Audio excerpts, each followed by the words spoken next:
So I will try to show you that Microbit actually came up with an idea how to make a classroom and use online teaching these days. So I will show you something which I have not tried myself, I have to confess, because I've just found it out recently, but it's a really cool way. So hopefully you'll be able to use your, to start learning Microbit even before you can meet the kids. And Igor, are you here with us? Yeah. Igor. Sorry, I didn't. It was Igor. I'm really curious about. Oh, okay, sorry. If he is here with us, but probably not at the moment. Hopefully, there will be a time when we can hear something about his knowledge too. So. It's really great that most of you are quite new to Microbit, and probably what you know about this little piece, that it's kind of a really cool little device, a microprocessor. Sometimes they say that it's a pocket-sized computer for kids, and the story of it is that it's called Microbit because BBC Microbit actually, because it's like the name is coming from the microcomputer from the 80s. And the idea was that in England, they started to use this as a kind of first physical device for many, many kids in the UK, like all, I think, 11-year-olds got one for free. And they could start learning through this. So it became super popular. Actually, every single kid used it in the UK. And then it became widespread because the price of it is something like 20 euros or even less. So it's really not very expensive. It's I wouldn't say that it's undestroyable, but it's not easy to ruin it. So you can drop it and nothing will happen. I have seen some parts falling apart though, but it's quite massive, and there are really loads of really cool tutorials on that. So I will show you a couple of them today. So let me share my screen and I will show you a presentation to get an idea of what it is. So let me start it. So this is what you can see. It's a super simple surface. And I would like to tell a bit more about these numbers. Like there are already 20 million kids working with Microbit, and there are 4.5 million of these little devices all around. And this is how it looks like from the two sides. So what you can see here is in the middle, there are 5 times 5 little LED lights, red, all of them. And of course, with programming these LED lights, you can make animations, you can make games, it can show text in a scrolling way. So can you imagine a scrolling text? Like hello is going all around in a scrolling way. And there are 2 buttons which can be used for an input. On the bottom, there are lots of pins, like which is used for attaching crocodile clips. Do you know crocodile clips? With which you can attach any kind of physical device to it. My favorite is putting a banana on the other side of the crocodile clips, and then you can use the banana as a button, which is like really, really cool. All you have to do is you have to make sure that you press the ground. Can you see G and D? If you press the ground with your other hand and you press the banana, then you make a circuit and it works as a button.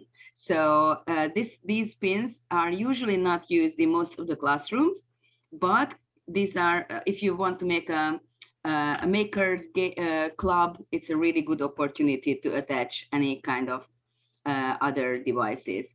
And on the other side, you can see that that there are all the little pieces. There's a reset button, the processor, and there are, in this super small little square, there are some sensors for compass, so a kind of magnetic sensor, and an accelerometer, which just measures the speed, the acceleration, not the speed, but the acceleration of the device. So you can use it for as a kind of step counter, for example. It can count how many steps you are doing with the accelerometer. And also you cannot see here, but there are some other sensors as well. And the really, really new thing is the new microbit, which has just come out. Probably you can already buy it in your countries. It's the same price, which is very nice. And the new thing is that they connected a microphone to it. So there's a microphone which detects the loudness. So it detects like clapping, or if you are quiet, or if you are loud. So you can use it as an input device as well. So there are games where you would clap and the heart is beating to your clap, which is really nice, for example. Also, the original one that did not have any audio devices, like output devices, but this one does have a speaker. This speaker, do not expect it to be a proper speaker which like sings a beautiful song to you. It's a kind of buzzer, so it makes this kind of weird type of sound, but it's enough to make fun animations, for example. Somebody was just asking me something in the chat. Let me see what it is. Tommy already has the new one. Okay, great. It's a good choice that you bought the new one. I think it's much more fun. So what we can see here, what I have not mentioned is that there is Bluetooth connectivity, which is important if you use iPad or Android tablets. Then you can connect, you can pair this stuff with through Bluetooth. Okay. Otherwise, what we use is a simple USB cable. So this USB cable works as a charger and also to upload the data, the program you are doing.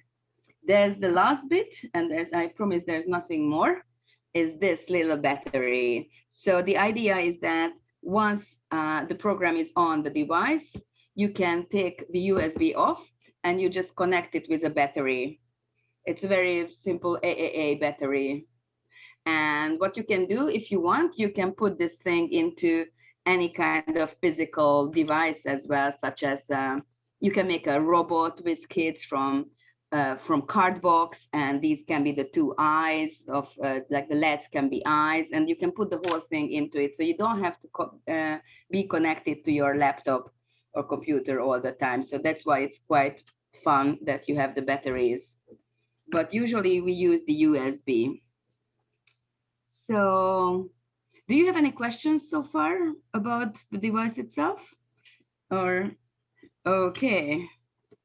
Oh yeah, I haven't mentioned that the new one, Tommy's one, has a touch sensor as well, which can be an extra fun. Can you see the touch sensor? Maybe Tommy, if you can show us yours, you can see the difference between the two.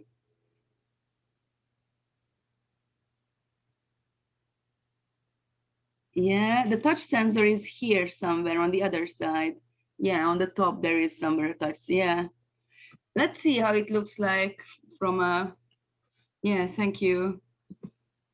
From an unboxing, so you can see how it goes. Unboxing is always super cool. Micro USB, a battery holder, which looks like it holds 2 AAAs. And some getting started materials, shape, tilt, plus a tiny little microbit sticker.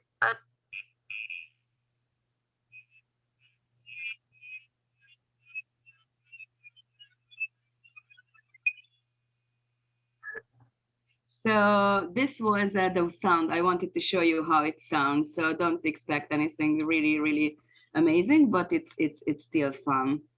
And what the girl is doing now, and maybe Tommy, you can do it as well, is that if you unbox, if you buy a new microbit, there will be a preloaded program on it, which is really, really nice. I wanted to show you a bit of that.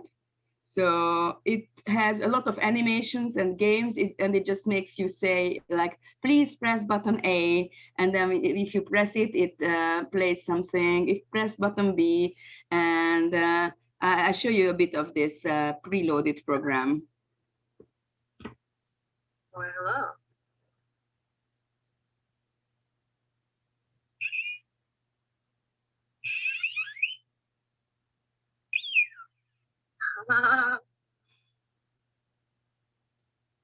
It says shake. Because of the accelerometer, shaking can be detected very easily. Oh. And kids really love shaking it, and then something happens.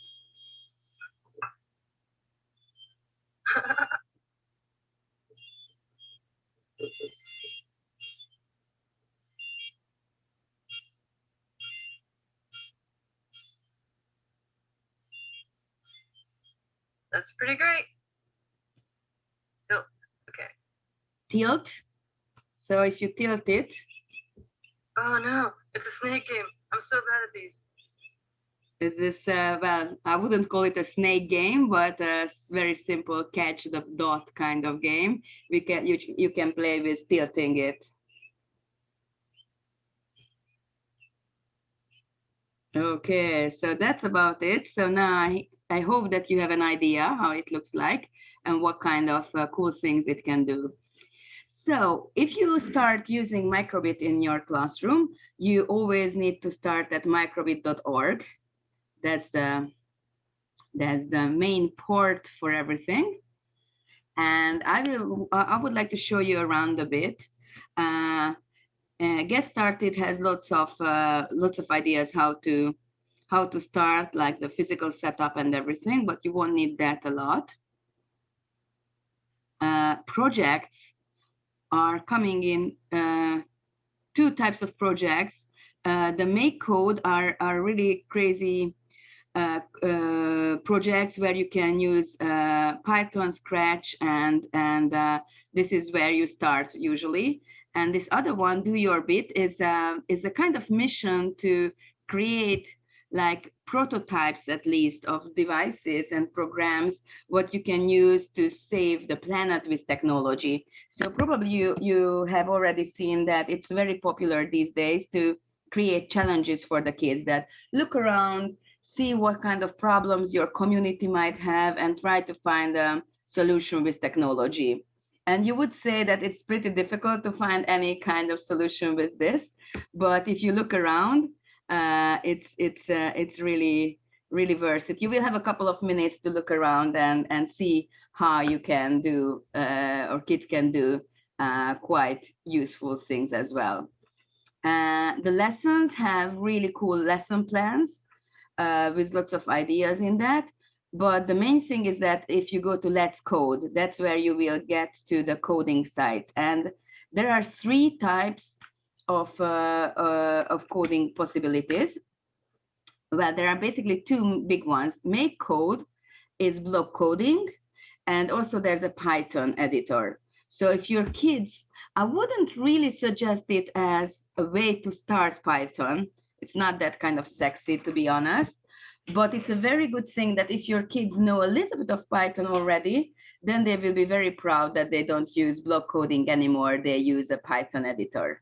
And the third thing here is the Microbit classroom I have mentioned at the beginning of this session, that it will let you have students. You can send out codes to the students and they can send it back to you. So you can check everybody's work online. So these are the three things. And let's go to this make editor. And I would suggest you, I'm putting it into the chat. So please join me now. And I know it's a bit tricky. I think this is the trickiest thing in online teaching informatics, is that when you want to show something, the kids should look at your screen, but there's another tab where is their own screen, and they have to switch between the two screens. So what I usually want to do is is let them do their thing and then watch mine, and then go back to their thing and then mine. So be aware that it's a tricky thing for the students to switch between the two tabs. So I would like you to spend some time, like 5 minutes here, please. Look around, just look at the tutorials, or go back to home, and you can go back to the projects, what I have shown before. And in 5 minutes time, we're gonna make together a little activity. Okay, so look around, please. And in 5 minutes, we come back together and make our first little microbit project. May I have a question? Yeah, sure. Is there any option to sign in to don't lose my work or something like this? Because that's a good question. No, actually, what you can do is you can either download your projects and save them that way, or the browser keeps your project. So I have all my projects here because my Chrome browser stores it. But if I go to another computer, I cannot log in. That's a really important question for the kids as well. Can I also ask two questions? Sure. So the first one, which you mentioned, and that wasn't part of the device before, the touch sensor. So does it work as an input? You can start also any kind of code on it, just, for example, just like on the buttons or any kind of other sensors. Yeah. Does it work as an input? Yes, absolutely. And the other thing I would like to ask, because I just checked out this classroom, I haven't used this before. I don't think so. This like I don't know when was the last time. Most likely I program in Hungarian, and I see that at the Hungarian side, when you change the language, then you don't have this classroom option. So it's only on English. Yeah. And I'm not sure. I mean, I don't remember, but can we get maybe a little bit of deeper view of this classroom? Because I think it might be really useful, especially regarding to the online education. If you accept my disclaimer that I have not used it, so I don't know too much about that. All I have done is that I've tried it with myself. So it would be a great opportunity for all of us to try it together and then see how it goes. But it has a really simple interface, and looked like it. I could really send programs to myself as students, and they could have been sent back. So let's try it together. That's a very good idea. So actually, if you go to this main page and you go to new microbit, then you can see projects which are associated with a touch sensor.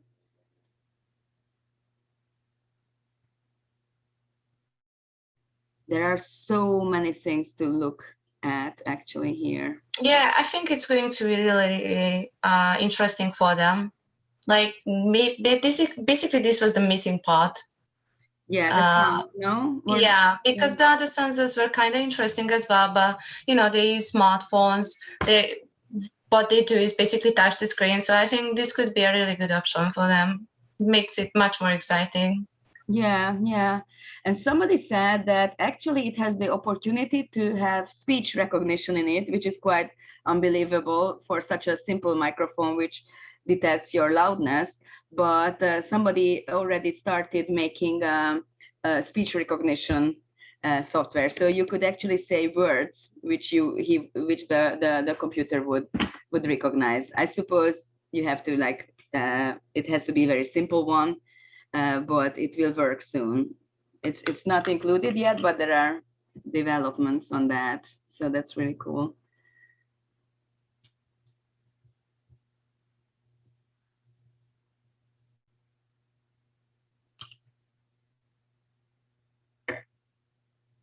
So let's just look around for one more minute. It's really exciting everywhere. And there's really abundance of projects and ideas.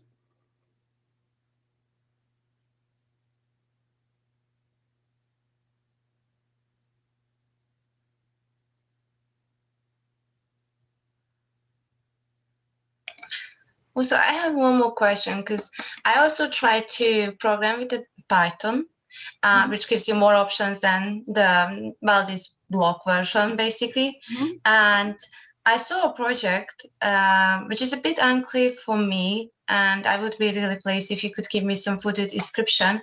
How is it possible that in the Python you can make the microbit speak? Like some simple sentences it can actually pronounce, like, I know, hello, my name is, but with this make code type of programming, that's not possible. Like, is the new device has any kind of feature about that? Can you make that also with the make code type of programming instead of using Python? Well, it's not the microbit which is talking. It's your computer which is talking actually, and I don't know if they have any development on that. That's a good question. I'm sorry, I cannot. I don't know. I don't know if they've worked on that. It's okay. Yeah, but it's a really important question, because you're right that speaking is a bit which was really missing. So, have you found anything you would like to share which sounded interesting for you? If we can come back together now.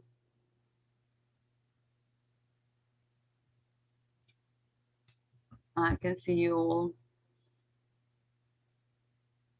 Tommy, did you go to the new microbit web page maybe?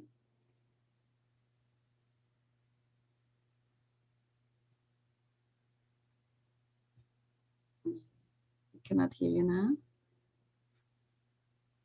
Okay, so if you don't have anything to share now, then let's get into the depths of it, and let's make our first little program. So what you need to do is you have to go to this makecode.microbit.org and press new project and give it a name. Let's what I want to show you is a rock, paper, scissors. It's a very typical thing, but it's so much fun that I really suggest doing it. So rock, paper, scissors game.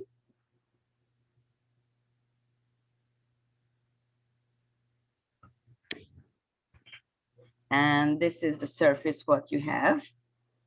And what I suggest now is to take a look at my screen for a while, and then you will have time to create the code yourselves as well. So what I mentioned is that this really cool thing is that there is the simulator here. So whatever you do here, most of the things will be we will be able to simulate here. Of course, accelerometer and compass cannot really be simulated. That's a more difficult thing, but you can play around with the buttons and shaking and so on. So the idea is that there is this block on start, what you will do, and then there is a forever loop. Of course, you don't need to use these two, but it's a good thing to start with. And in the basic, you can just ask it to show LEDs, and kids, that's why you can play it with like really small kids, like even 6-7-year-olds, that they really enjoy creating animation. And as you can see, it already shows you, and you can look around what else it has, and it has pre-made icons. So as you can see, there are lots of cute things, T-shirt, for example, and a man, and umbrella, and giraffe, and so on. And there is, for rock, paper, scissors, there is, for example, a scissor shown this way.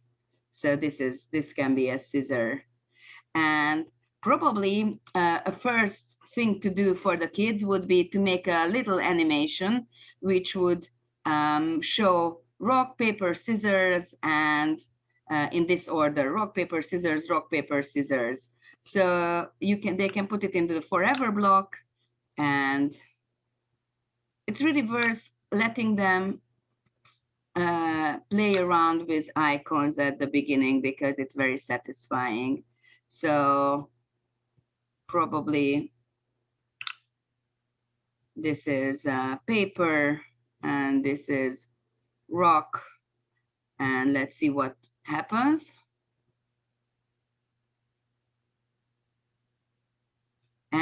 you can play around with making it slower by inserting some pause in between.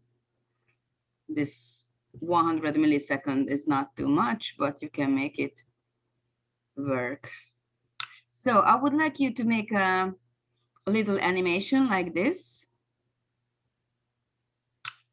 of whatever icons you would like to use. And then we're gonna go from here.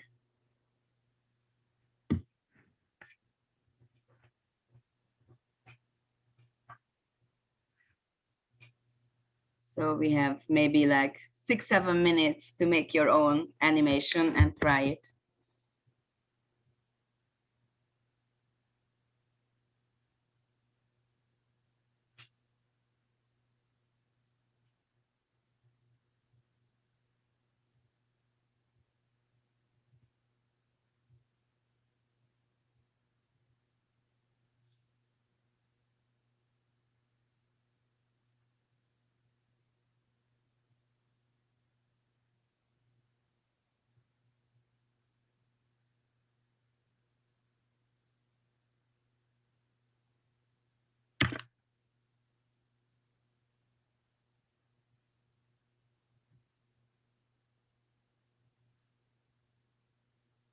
Oh, Igor is here with us. That's really great. And he made a flashing heart. I really love flashing heart. Let's see what he has sent in. I really love the flashing heart thing. I like to do what kids really love to do, that they make this flashing heart animation and they put it into their t-shirt, and actually it shines through the t-shirt. So they were super proud, like 6-year-old girls, super proud, running up and down with a flashing heart in their t-shirt, which they have programmed themselves. So thanks, Igor, for your animation.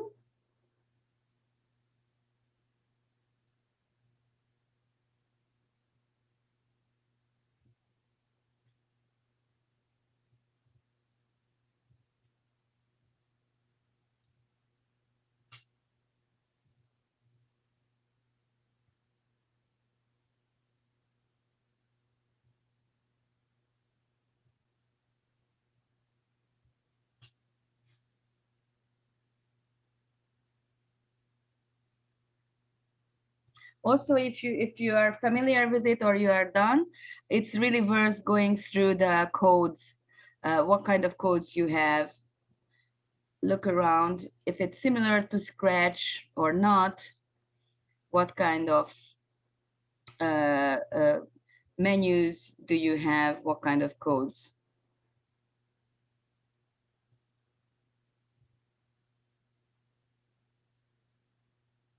Thank you, Cynthia.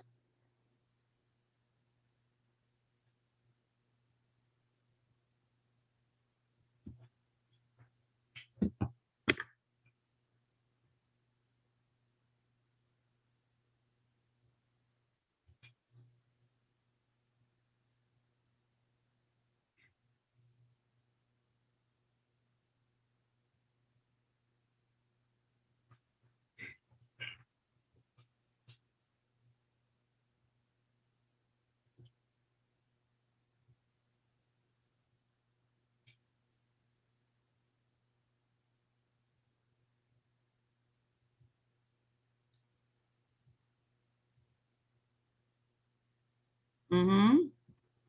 Yeah, what you have, Cynthia has sent us the file. She has downloaded it, and that's how she sent it. And that won't be easy. So what Igor did was he pressed the share button, and that's how we got a link which we can watch ourselves as well. But if you download, I will talk about it in a minute, that what kind of file you get with downloading. So is there anyone who would like to share anyhow your link? You can press share on the top of the screen and then you put it into the I chat. already had Cynthia's coding on it. Oh, nice, nice. Thank you very much. So, Tommy, could you tell us how did you put it into your microbit? I copied on it. Uh-huh. On it with drag and drop. With drag and drop, exactly. Thank you very much. So let me show you how it works. So what you do is that you download it, and download completed. So what you will have now is that I have it in my download folder, and I will use a previous file because, yeah, well, it takes a while it downloads. I have so much downloads. Anyway, so what you will get is a .hex hex file. You cannot play this hex file directly. What you need to do is you have to attach your microbit with the USB, and so what I'm doing now is I'm attaching the microbit through the USB. It's a mini USB here. And what we do now is that actually you can see here that there is a microbit drive now. This is the microbit drive. It's a D in my computer. So what you need to do is that you get from the downloads, wherever you downloaded the HEX, and you simply drag and drop it to the microbit folder, the microbit drive. Okay, and then it will copy it, and we call it flashing. So now what I'm doing is that I'm flashing the program to my microbit. There can be only one program on the microbit drive at a time. And look, it has arrived, and immediately it plays. This is the game we're gonna make together. I don't know if you can see it. So again, what you need to do is that first from here, you press download, and from your download folder, you simply drag and drop it to your microbit drive. I do it this way this time. So you can open 2 of these, and then, or you can just simply drag and drop here to the microbit drive. That's it. So it's not complicated, but actually it's not super simple for little kids. It's a bit annoying. I have shown you here, if you will get this presentation, and there is a downloader which makes it easier. This downloader or uploader is a little program which automatically detects if there's an HEX extension, and then it automatically puts it onto your microbit. So if you play around with little kids for whom it's a bit difficult to transfer and with drag and drop, then you can help with this uploader. Okay, so have you done anything interesting you want to share? And let's see in the chat. Marta made something. Let's see what it is. And thanks, Cynthia, for sharing this way as well. I don't know if I can share my screen, but I have there some option next to download. There is 3 dots, and if I click there, I can already download to microbit without any software. Let me see. Maybe because I have the new one, but I don't know. It's absolutely possible. Oh, let's see that. You have just a moment. Marta has tried. Oh, a beautiful counting. Amazing. Really cool. Well done. Okay. Yes, Tommy, please. Could you share your screen, please? You don't see my screen? No, it's my screen now. I stopped sharing. Okay. Oh, sorry. I don't know how to now, because I already started to share. So there are the. No, now you are sharing. Now it's sharing. And there is a download to microbit. There is some. That's really great. Which browser are you using? Chrome. Chrome. Okay. But maybe it is because I have the new microbit. I don't know. Let's see. That's really cool. And it goes directly to the microbit, right? Yes. Okay, great. Thank you. Thanks But for sharing. there is stop share. Okay. Cool. Okay, so what do you think about making the rock, paper, scissors game together? Let's go back to our program. And what we would like to do is to somehow randomly show one of these. So what would you need for randomly show one of the icons? What's your idea on that? What should we look for here? How would you show anything random? What would you need for that? It's the same in Scratch or any other languages that... Under mathematics, I found a random. Maybe that's not... it's a really cool idea. Exactly. In mathematics, you can make a random number, because you cannot say you want a random icon. There's no such a thing, but you can make a random number. Let's say from 1 to 3, because we have 3. That was a really good idea. And somehow you want to store this a random number. So we need a variable for that. It's very similar to Scratch again. We make a new variable, let's call it, and we want to set the number to this random value. Okay. And what should the trigger point of that? What should we do? When should we do this thing that we show one of the signs? Can you have any ideas what could be the trigger points? What could be the inputs which makes it work? There are many ideas. Like, that's a very good idea. You can say on button A. So when I press button A, then we're gonna get the number from 1 to 3, and then we will write the program to show something. Or you can have button B, or you can have button A and B together. So there are 3 types of inputs from that way. But there's even more fun if you choose on shake. So as I told you, the accelerometer can detect if you are shaking it, and it's kind of more real life that you shake it, and then it will show you one of the icons. Okay, so what would we need? So we need these icons. What else is needed here? What do you think we should look for if we want to show one of these, depending on what number we have chosen?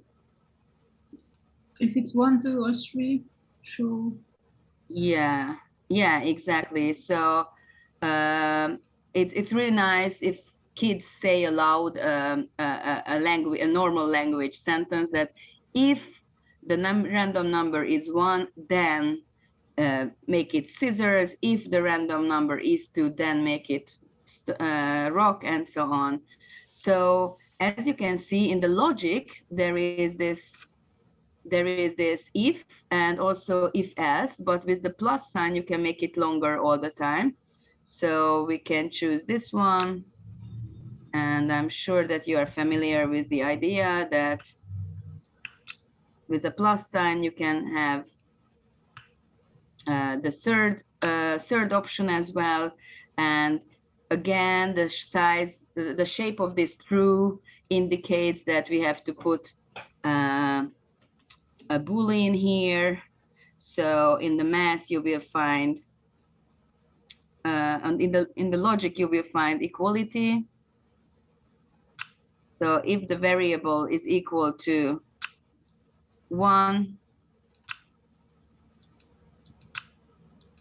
then show, let's say, scissors.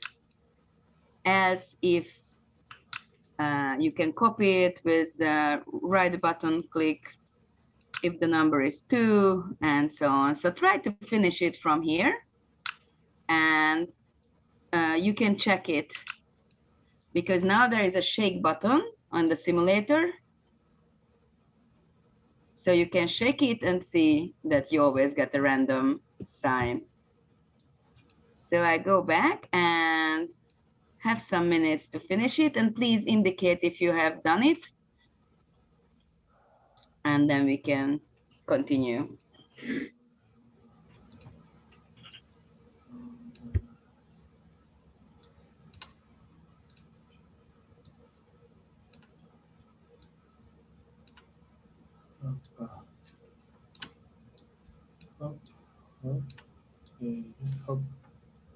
Oh, or she has already made it. Cool.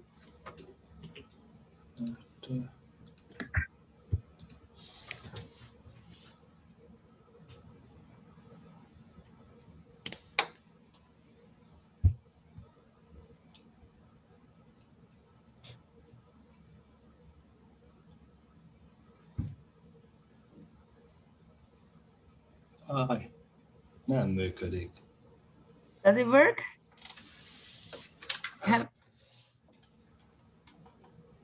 Yeah, it's scissors now. Scissors. Okay. Stone. Oh, amazing. It does work. It does work. Can you show how do Or I put you- it under on start? Sorry. Mhm. How do I put it under on start? So the block is ready, but I am missing. You don't have to everything. use on start at all. There's nothing in on start. I even deleted it. Mhm. So, oh, this is what you need now. Orshi, you mentioned that you use this with your students. Do you have any other similar simple programs you use as a beginner project? Well, I usually, if I go and, I mean, it depends, of course, on the course, like how long, the length of the course. If it takes more days, then I usually just get all over all the comments, you know, from basic to basically to pins. If I have much less shorter period of time, then I try to focus. I mean, again, it depends on the age, you know, but if I have less time and if they are smaller students, then we usually like to focus on animation, on music, maybe variables, but it's really hard for them to understand. If you are talking about the lower grades, it's hard for them to understand what is a variable, that it can be everything, basically. If they are older, then I basically teach everything for them. If you want like specific projects, but rock, paper, scissors is really one of the basic, because as I mentioned in the chat, their first question is going to be, when we are going to code a game. And I'm like, okay, wait, hold on a second. Let's first understand what is microbit, and then we're gonna make a game. So it's really a simple game, and yeah, that's also a basic. I like to play also with the LED lamps. Mm-hmm. That can be because you know you can make animations with picture, well, basically in many types of way. But if you do it with LED lamps, then you have much more options, because you know you need to specifically choose the X and the Y, the coordination points, basically. So I like to focus on that. And mathematics is also really interesting for them, especially if it comes, you know, to add to random numbers, or for example, make, I'm not quite sure how you call that, that little object, I forgot the word right now. You know, when you play a game, wait, maybe it's better if I just translate it. I forgot. Just a second. Or the Hungarian? It's a square. It's a square, but it's, dice. Oh yeah, dice. Oh my god. Yeah, they like to do that. That's also, you know, it has some animation on it, but on the other side, it's kind of similar actually as rock, paper, scissors. It's very similar. Yeah, it's more or less the same. And if you show them rock, paper, scissors, they can do the dice themselves, or the other way around. Yeah, usually the biggest challenge for them is the variables. If they understand the variables, then most likely they will understand everything in it. Usually that takes more time for me to teach them. That requires more exercises than, for example, just music. So what's the age you are teaching?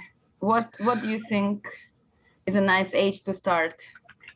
Well, to be honest, I hold lessons at around 9-10 years.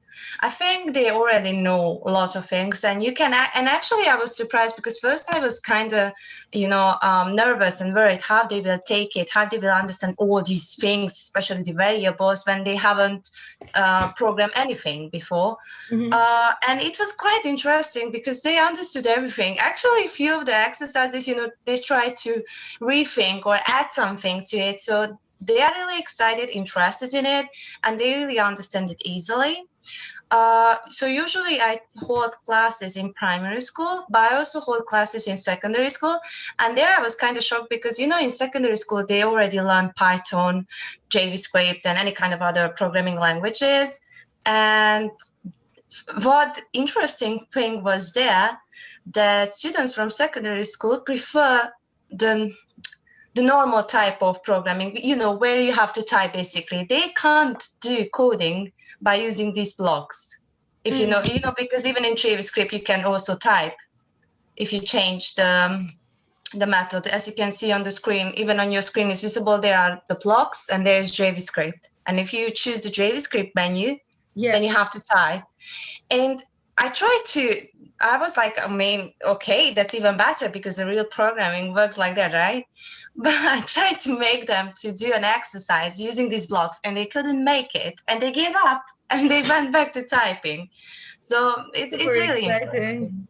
Yeah. It's exciting. And the other way around, if you start with block coding, then it's difficult to get to written code. But if you start with, there's a way that way, because it's cooler for everybody to type code. But once you have typed code, it's kind of somehow uncool or weird to go back to blocks. That's a very important thing. And also like it's a very natural thing for those kids who did some block coding in whatever language, like, or whatever platform, that they at the age of 11, 12, they really want to do typed coding, and they don't really get into the depths of what you can do with block coding.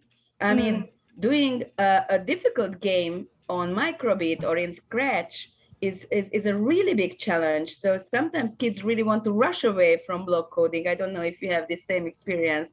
They want to rush away from block coding before realizing the potential it has. Anyway, thank you very much. Really exciting. Thank you. That was a very important thing you mentioned, that you can easily switch from blocks to JavaScript. I don't think it's kind of sexy, to be honest, to write this in JavaScript because they're so long code pieces. But it's very, very cool to just show the kids that, the adult programmers usually use this language instead of your block coding language. And maybe there are some kids who like to start the JavaScript this way. It can happen as well. Okay, so what do you think if we go back to this homepage and look around and see how this classroom works? So it's going to be a really cool experience for myself as well. So let's code in microbit classroom. So super simple interface. Name your activity. We're going to make a catcher game together.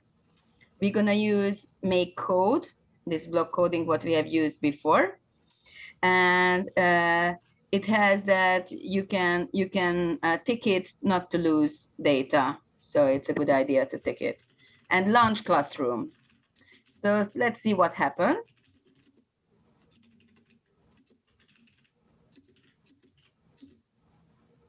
I said something is, wait a moment, did I press anything wrong?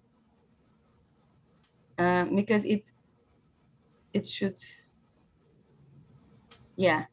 okay. I think, wait a moment, because before it just automatically went to the make code editor. Okay, this time you have to press it, And I will make my code here. We will start together. You don't have to do it because I will send you the code, what I have done.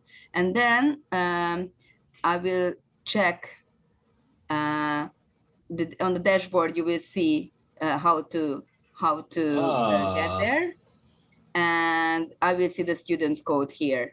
So let me just start the game, and I will share you with a certain point, so you don't have to do anything right now.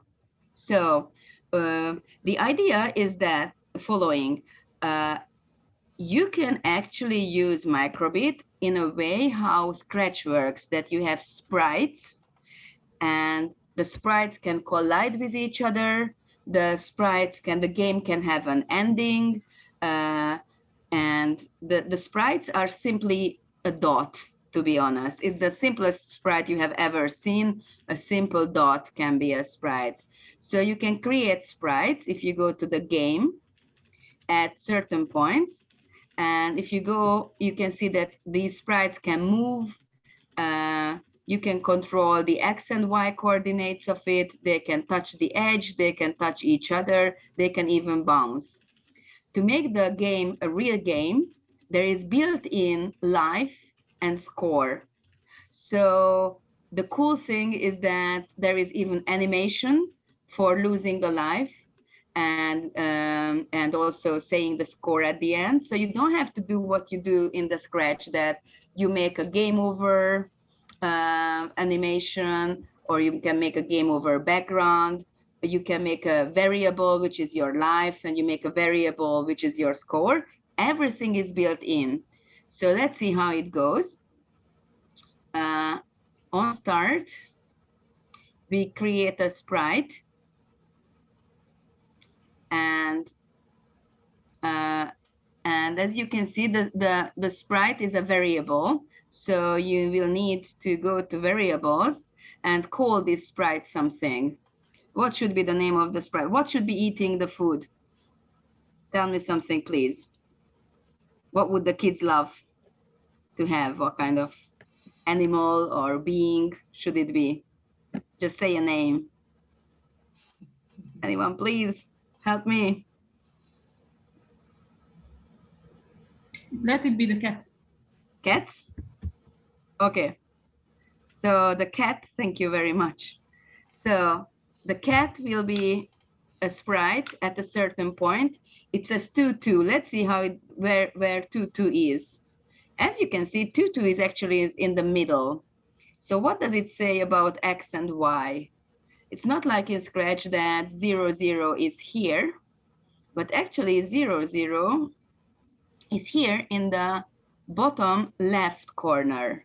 And the first coordinate, the X coordinate, grows as you go to the right, and the Y coordinate grows as you go down. And counting starts from 0, which is a good thing. I think it's nice because in most languages indexing starts from 0, so it's a good thing that they start understanding that sometimes we count from 0, not from 1. So if I want to the cat to catch the falling food, this is going to be the game, that food will be falling from the sky at a random X position, and I will be down there with my cat, and I try to catch it. And if I miss it, then I will lose a life, and if I catch it, then I get a score. Okay, so that will be the game. Of course, if you play with the kids, you can show it because they wouldn't understand from a description, so you can show it at the beginning. So if you want it to be down there on the 4th or 5th row, then you have to make it 3 or 4. I prefer this last but one row, because then I can see that it has that I missed the food. And as you could see in the game, it's very easy to move them, because you can just say move it, and the default direction is to the right, similar to Scratch. So whenever I press the button B, it should go to the right. Let's see if it works. So I go to basic and input, and on button B pressed.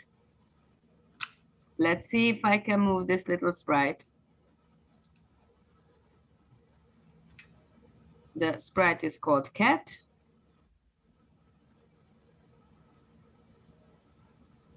Oh yeah, I can move it this way, but I still cannot move it the other way around.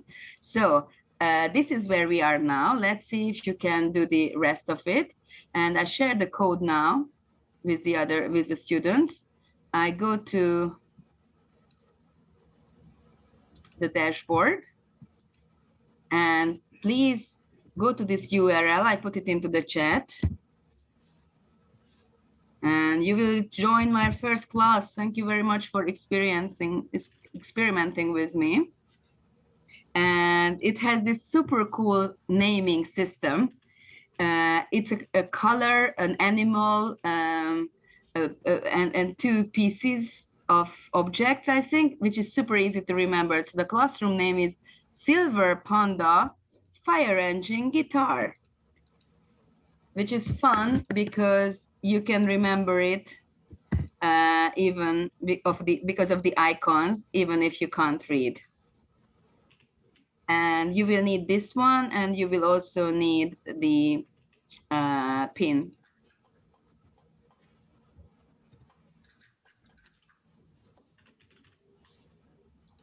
Silver Panda Fire Engine Guitar.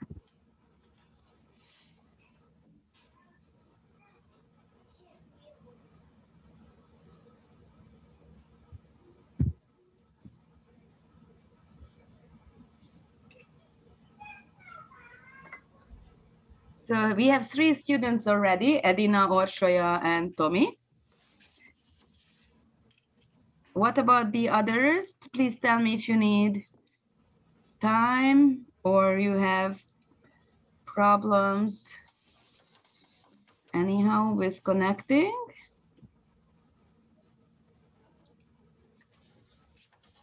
Yeah.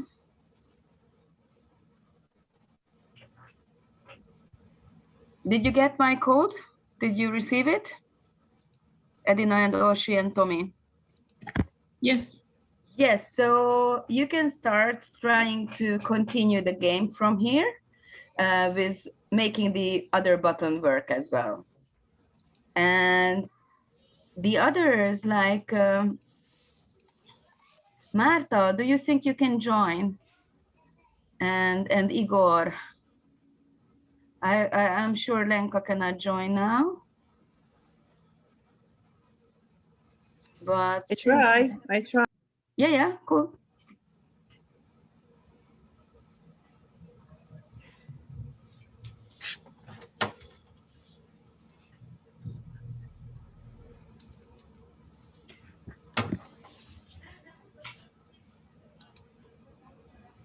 Igor is here, Cynthia is here, amazing, and Tommy, Edina, Orsolya, amazing, really cool.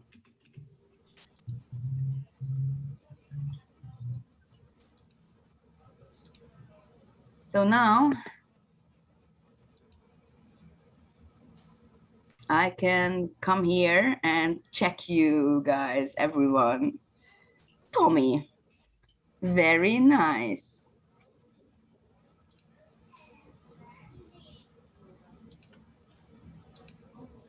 Edina. Oh, Marta is here too, amazing. Edina is done too. Great. Orsolya, Tommy.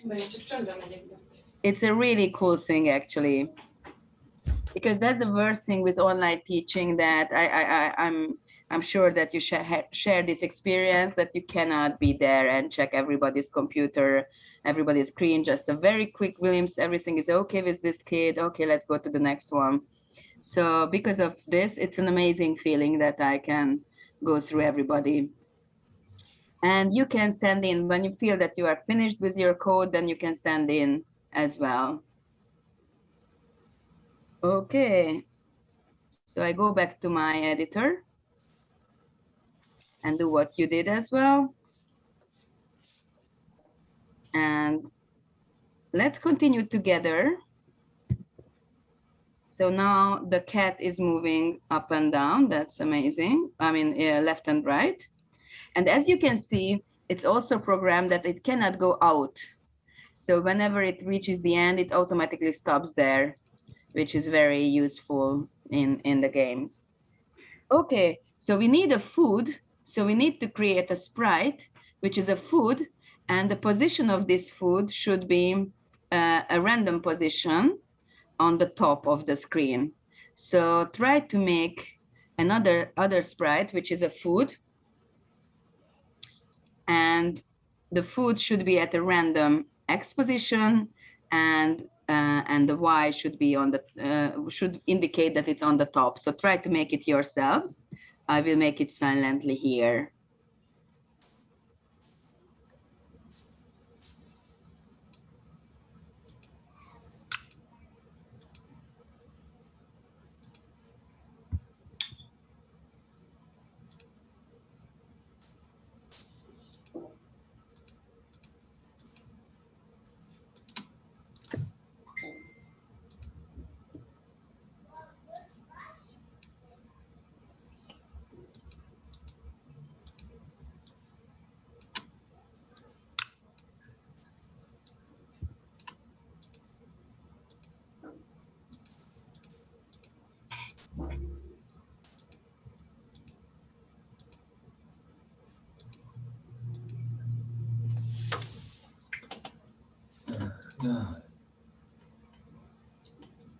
Do you have a food now?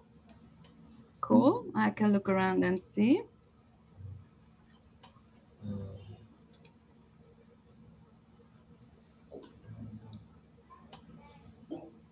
And when you make a game, it's always nice to take some time to gather together what exactly we want. So ask the kids, what do you think the food needs to do? Let's just, sometimes we write it on the blackboard or whiteboard that what exactly the food needs to do, because otherwise you can't make them think alone.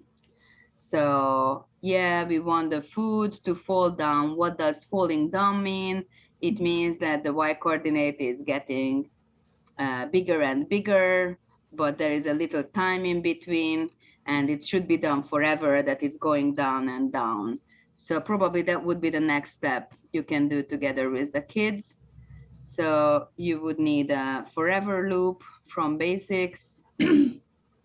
And I would like you to just try to make it yourselves that the food is falling down with a little bit of pause in between every change of the Y coordinates. So again, try to make it yourselves, but I'm making it here so you can cheat if you want.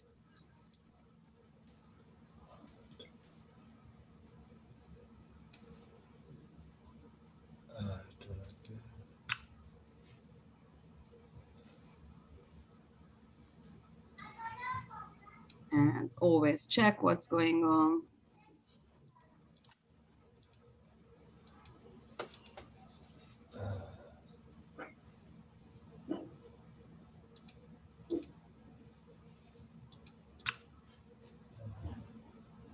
Wait for it.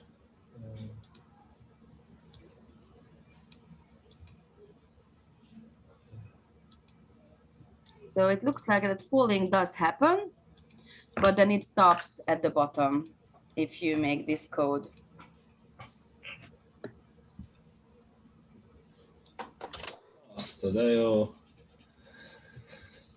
It's actually getting close to something like a game.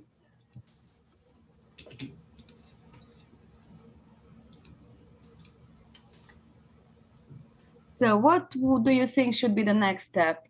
What would the kids say?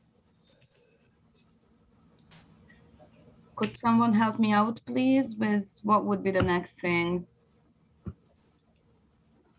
to create? Can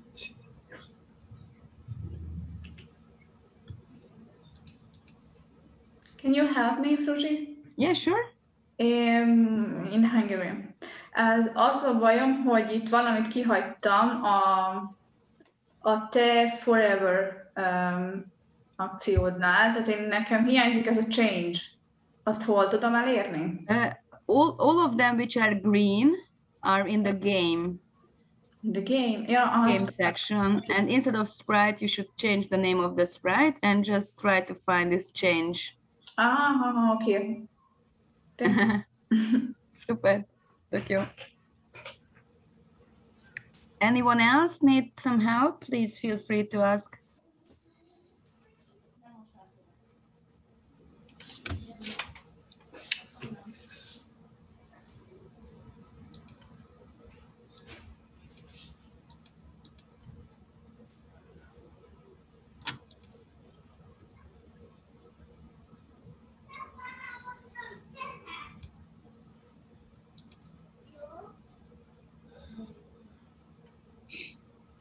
So we need some extra coding here to get the food back to the top and remove one life if it has fallen down without being catched.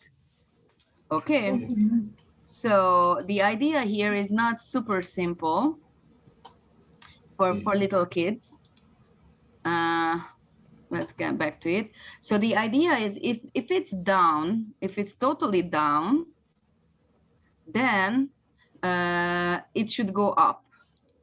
So the whole folding should happen only when it's on the zeros, first, second, or third row.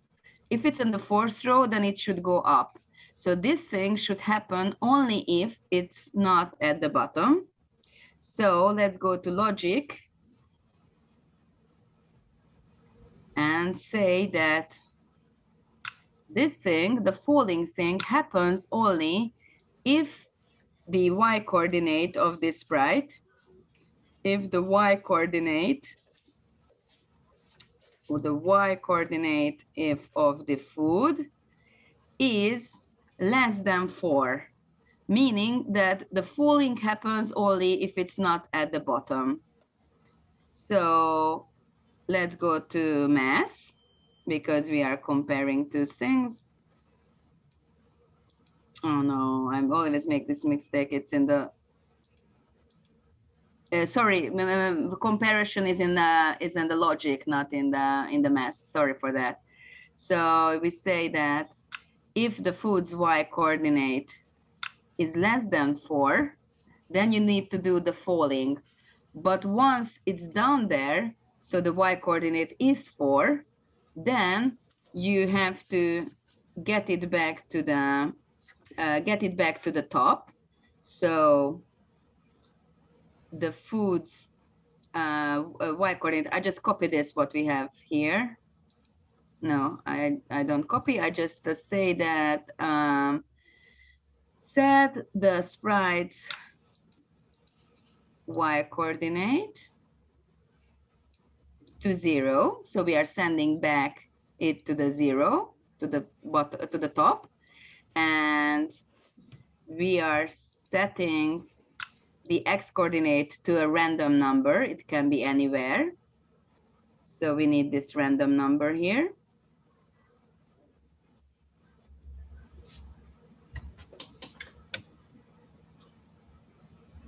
Anywhere from 0 to 4. And also it's high time to lose a life. So let's see how it goes. If you go to game again, you will find these lives. So you can say add life, set life, remove life. So we remove one life. Of course, if we remove one life, we need to define how many lives we have at the beginning. So probably this is the right time to know how many lives we want to have. Let's say at the beginning, we would like to set the lives to 3 or 2. So we go back to the beginning, to on start, and set life to 2. Okay, so this was a really long period of me talking, and I'm not really sure whether you were doing your own thing or you were paying attention, but let's try to catch up with me. If you want, I can share my code with any of you, and then you can continue from here. You can also copy, and you can make it on your own. So please give me feedback when you are done, or if you have any problems. And we are almost done. I made it a different way. Oh, cool, really cool. But if it is fell down, then it doesn't. Okay, I show you. I will show you. Can you send the link in the chat, please, so that I can keep this version here? Okay.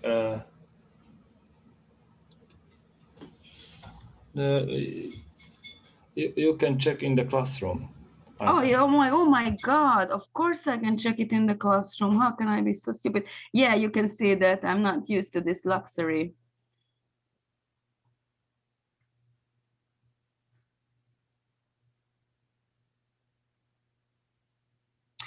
So what you did is that you made a new sprite.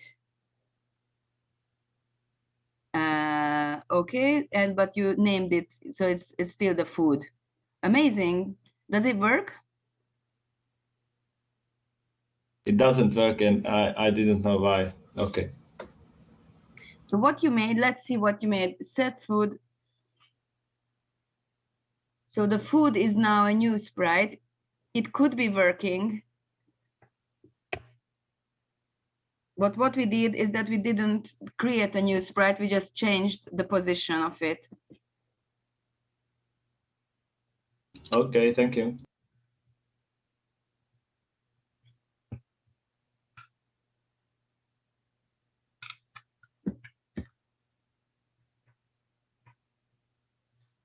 And it's nice to see what kind of animation it has for game over, and it says the score as well automatically. We didn't have to do anything for that. Can you show where is your game over? The game over is automatic. Yeah, but you set it somewhere, right? Whenever you lose, you don't need to add anything to get game over. Whenever you lose your 2 lives, you're dead, and it says game over. So I don't have to check whether life is 0. Yeah. Okay. Whenever life is 0, then it will show game over. I somehow try to build in that you get 1 more life if you catch the food. But yeah, that's what we need now. Okay. That we need some score, otherwise we're gonna get 0 all the time.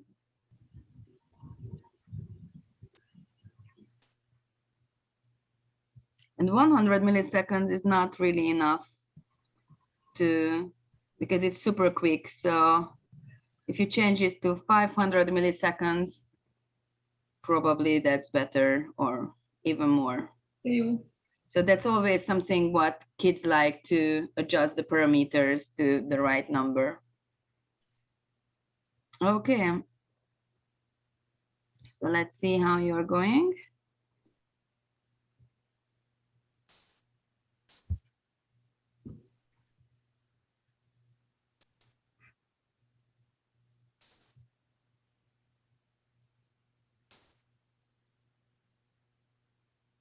So I think Igor is done. Igor, I think you don't have, do you have the button B? Yeah, you have that one as well. Okay, so you can already start thinking about how to make the collision work if you are done with this.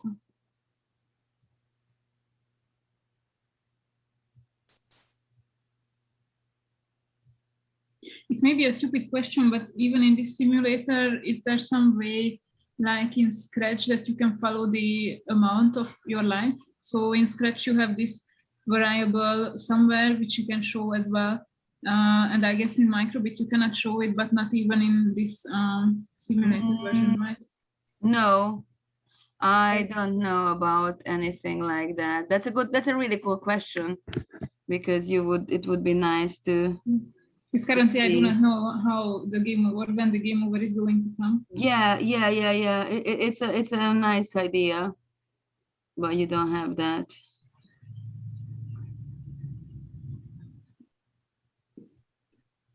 No, I have never seen anything like that, no.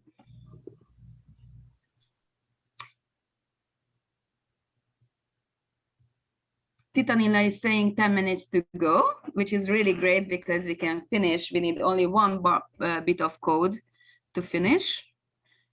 So as I can see, some of you are already done with everything so far.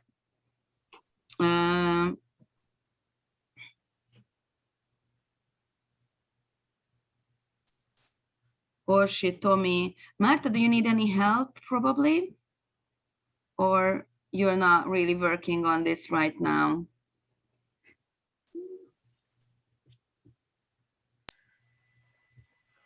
I don't need help.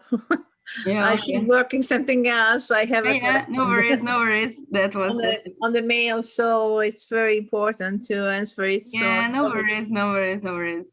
Okay, I'm just checking Cynthia, and I can see it's 0 equals 0 forever if 0 equals 0, which is in your code.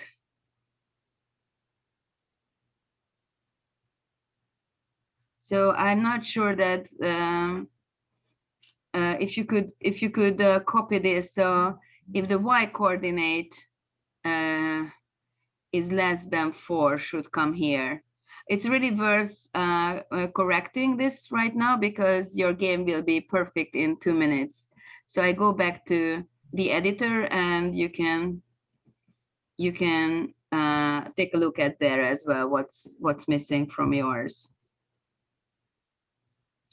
Okay, so we have this. I will try to put everything next to each other, and let's try to make the last block.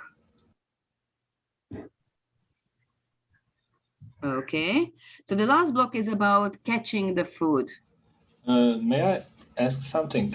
Yes. It don't work for me because I set the life for to 5, but it already is game over when I when it fell down. This food. And did you remove only 1 life at a time? Yes. Can you check my code, please? Yes.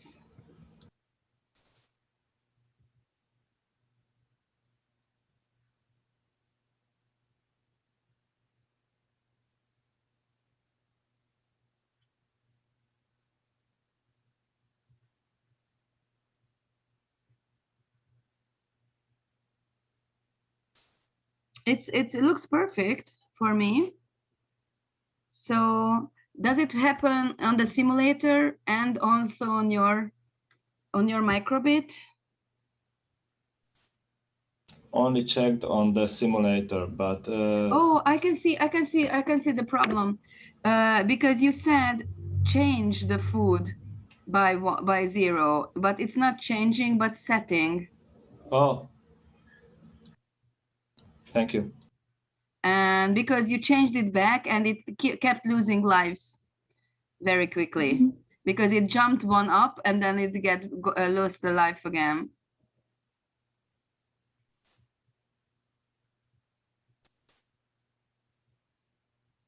So if you want, if you have lost and you want to keep up from here, I can send a program for you. But let's try to do together the last bit, which is collecting the food. So whenever the cat collides with the food, then that means 1 plus point for you. So let's see how it goes. So we need a sprite touching another sprite. So we can say whenever the cat is touching the food. And what we need is, just like in Scratch, we need again a forever. If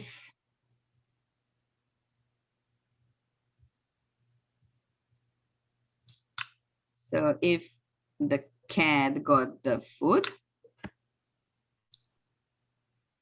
then we should get 1 point. That's an easy one.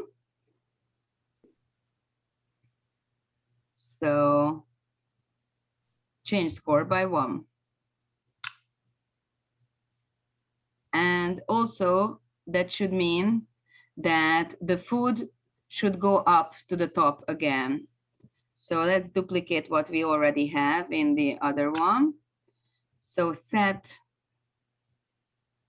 the y to 0 again and set the x of the food to a random number.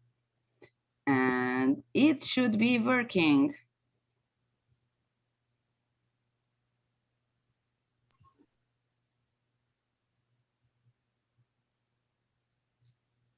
So there's a lovely animation when they meet, a collision animation.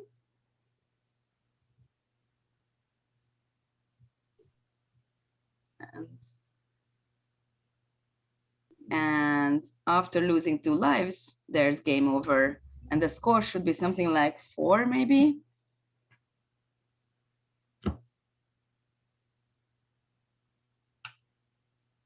Nine, actually. Job. That's cool. Can I just share something? Yes, please. So I did it a little bit differently a few minutes ago.